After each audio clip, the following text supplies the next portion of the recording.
ఉపవాసం ఉండి ప్రార్థన చేయాలనుకున్నప్పుడు ఇంకా దేని మీద మనసు,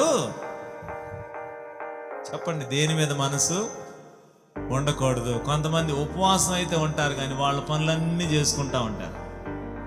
అర్థమైందా? వాళ్ళ పనులు చేసుకొని వస్తారు, వ్యాపారం చేసుకొని వస్తారు. ఆ పనులకి వెళ్ళేసి పొద్దున్నుంచి నేను ఉపవాసం ఉన్నాను అంట. దేవుడికైతే లెక్కలేదు ఆ ఉపవాసం. ఉపవాసం ఉన్నప్పుడు ఏం చేయాలంట?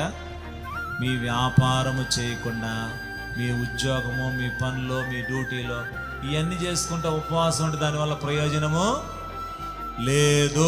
యేసు ప్రభు చెప్తున్నాడు, దేవుడు చెప్తున్నాడు, మీ వ్యాపారం చేస్తారు, మీ పనివారి చేత కఠినమైనటువంటి, అంటే మీ సొంత పనులు చేసుకుంటూ ఉపవాస ప్రార్థన చేస్తే మీకు ప్రయోజనం లేదు. రెండవది, కఠినమైనటువంటి మనస్సు కలిగి ఉపవాసం చేస్తే ప్రయోజనం లేదు. అంటే మీ మనసు ఎలా ఉండాలంటే కఠినంగా ఉండకూడదు. మీ పనివారి చేత కఠినమైనటువంటి పనులు చేయిస్తారు. అంటే ప్రేమ, జాలి అనేటువంటిది ఉండాలి.